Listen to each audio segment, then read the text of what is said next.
It sits on a porcelain dish or in a wire rack, waiting. That simple bar of soap in your shower. You reach for it without a second thought. It's smooth, familiar form, a tool for a mundane morning ritual. But this humble object is a historical survivor, a ghost of a lost world. Its story is a violent cycle of discovery and loss. A technology that once illuminated the ancient world, only to vanish with the fall of Rome. For 1,000 years, Europe would live in a state of profound filth, until this simple cleanser was rediscovered not as a comfort, but as a medical weapon against the ravages of the plague. How did this cornerstone of modern life become a forgotten luxury? And what forced humanity to reclaim it from the darkness? Today, we pull on this unseen thread and discover the world it unravels. Our journey begins not with a desire for cleanliness, but with the demands of industry. If we consult the oldest economic records, the cuneiform tablets of ancient Mesopotamia dating to around 2200 BCE, we find recipes, not for food, but for a strange, cleansing substance made from animal fats, wood, ash, and water. This primordial soap wasn't for bathing. It was a harsh, industrial degreaser used by priests and laborers to scour the grease from raw wool, preparing the fibers for the loom. It was a tool of production, a piece of chemical technology essential to the textile trade. The concept of using it on human skin was entirely alien. When we turn to the papyrus scrolls of ancient Egypt, we see the idea begin to shift. The Ebers Papyrus, one of the oldest medical documents in existence, describes a similar concoction of animal and vegetable oils mixed with alkaline salts. Here, it was prescribed as a treatment for sores and skin diseases. Soap was not a cosmetic, but a medicine. A harsh ointment for ailments, not a daily pleasure. It's the Romans who bring the object into clearer focus, yet even they misunderstood its ultimate purpose. The popular legend speaks of Mount Sapo, where sacrificial animal fats and wood ash washed down into the Tiber River, creating a miraculous lather for the washerwomen downstream.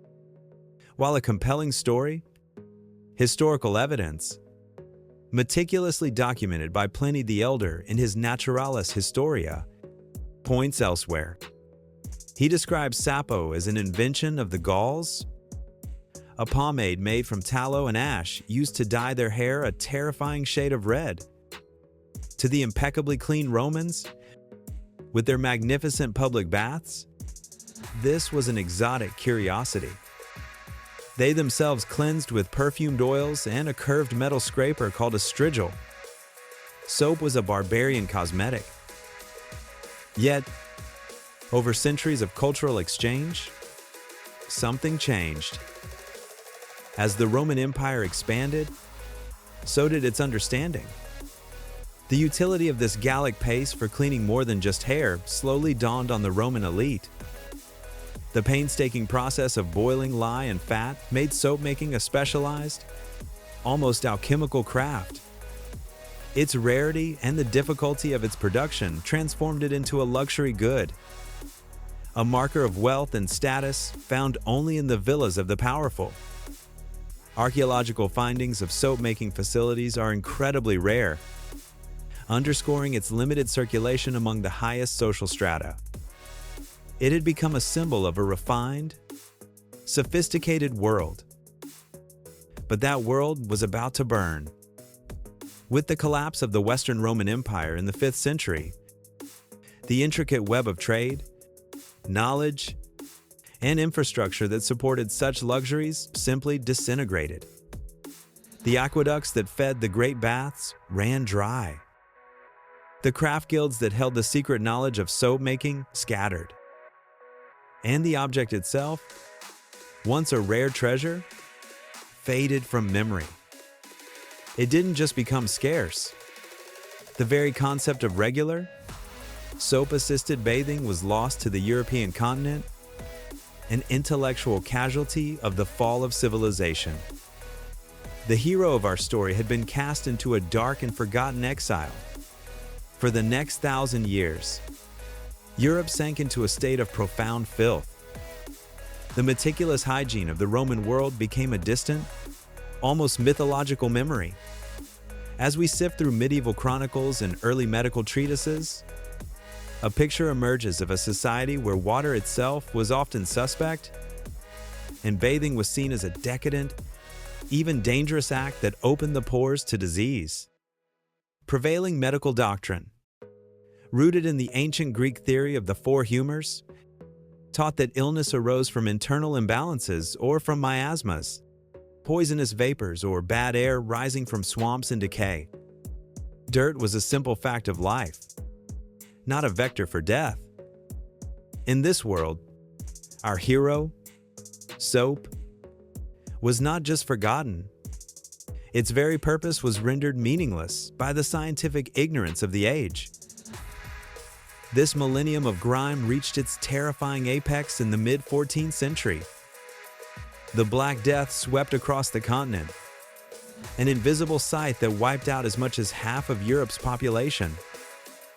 In the face of such devastation, the medical community was helpless, prescribing useless treatments based on flawed theories of miasma.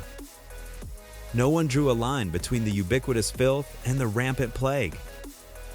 The trial was absolute, and humanity was failing. But knowledge, like our hero, is a survivor.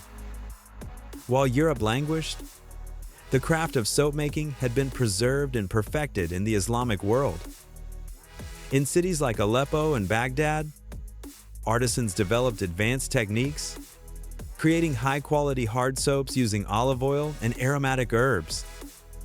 These were not the harsh industrial degreasers of ancient Mesopotamia, but objects of refinement and pleasure. When we trace the trade routes of the early Middle Ages, we see this knowledge slowly trickling back into Europe, a quiet intellectual countercurrent to the chaos. It arrived through Moorish Spain, leading to the creation of pure, white Castile soap, and through the bustling port of Venice, whose merchants brought the secrets of the craft back from the Crusades. Once again, soap became a luxury. Guilds of soap makers, or saponarii, formed in cities like Marseille, Venice, and Castile, guarding their recipes as state secrets. Guild records show a tightly controlled craft, with punishingly high prices that placed soap far beyond the reach of the common person. It was a perfumed accessory for royalty and the high clergy, a way to signal immense wealth, not a tool for public health. For centuries, soap existed in this state of purgatory, rediscovered, yet inaccessible. It was a hero in waiting, its true power still completely misunderstood. The revelation, the moment that would finally unlock soap's destiny, began not with a chemist, but with a Dutch draper named Antony van Leeuwenhoek. In the 1,670 seconds, peering through his revolutionary, handcrafted microscopes, he discovered a teeming, hidden world. In a single drop of pond water, he saw what he called animalcules, tiny, living creatures invisible to the naked eye. His meticulous drawings, sent to the Royal Society in London, were the first documented evidence of microbial life. The world was not as it seemed.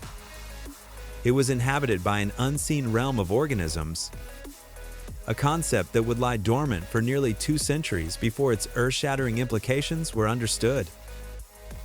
The intellectual spark ignited by van Leeuwenhoek finally burst into flame in the 19th century.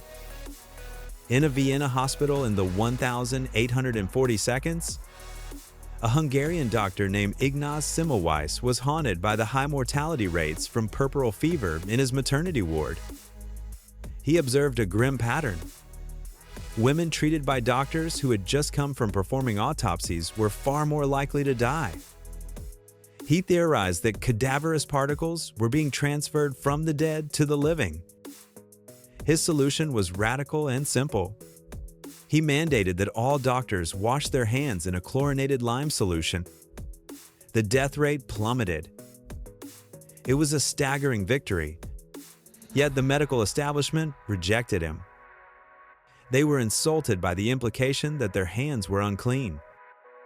Semmelweis had the right answer, but he lacked the scientific proof to explain why it worked. He had saved lives, but lost the argument. The proof arrived 2 decades later, through the brilliant and methodical work of French chemist Louis Pasteur. Through a series of elegant experiments with swan neck flasks, he irrefutably demonstrated that decay and fermentation were caused by living microorganisms in the air. This was the birth of germ theory. It was a paradigm shift in human history, replacing millennia of superstition with a scientific fact. Tiny, invisible invaders cause disease. This theory was then put into brutal, life-saving practice by Joseph Lister, a British surgeon who, applying Pasteur's work, began using carbolic acid to sterilize surgical instruments and clean wounds. For the first time, a patient was more likely to survive an operation than to die from a post-surgical infection. Suddenly, all the pieces clicked into place. Leeuwenhoek's animalcules, Semmelweis's hand washing, Pasteur's germs, Lister's antiseptics. They all pointed to the same profound truth. And in that truth, our humble bar of soap was finally given its true name. It was not a cosmetic, not a luxury good, not just a cleanser. It was a weapon. Its chemical properties, the ability of its molecules to latch onto both water and oils, could physically break apart and wash away the invisible microbes that had plagued humanity for its entire existence. The ordeal was over. The hero's true power had been revealed. The scientific revelation was complete. Germ theory had recast the world, revealing an invisible battlefield upon which human survival depended. Our hero, soap, was now understood as the single most effective tool for personal defense. Yet, a formidable barrier remained. For the average person in the mid-19th century, this life-saving weapon was still an expensive, almost unobtainable luxury. The knowledge was there, but the means were not. The final trial for soap was not one of scientific understanding, but of industrial scale. Its ultimate triumph required a revolution not of the laboratory, but of the factory. That revolution had its roots in chemistry. For centuries, the critical alkaline ingredient, soda ash, was derived from plant ashes, a laborious and inefficient process that kept soap prices high. When we examine the patent records of the late 18th and 19th centuries, we see the critical breakthrough, the Leblanc process, and later the more efficient Solvay process, allowed for the mass production of soda ash from common salt. This chemical innovation shattered the production bottleneck. Suddenly, one of soap's core ingredients was abundant and cheap. Almost simultaneously, new discoveries in the chemistry of fats allowed manufacturers to substitute expensive tallow with cheaper vegetable oils, like palm and coconut oil, sourced from the far reaches of colonial empires.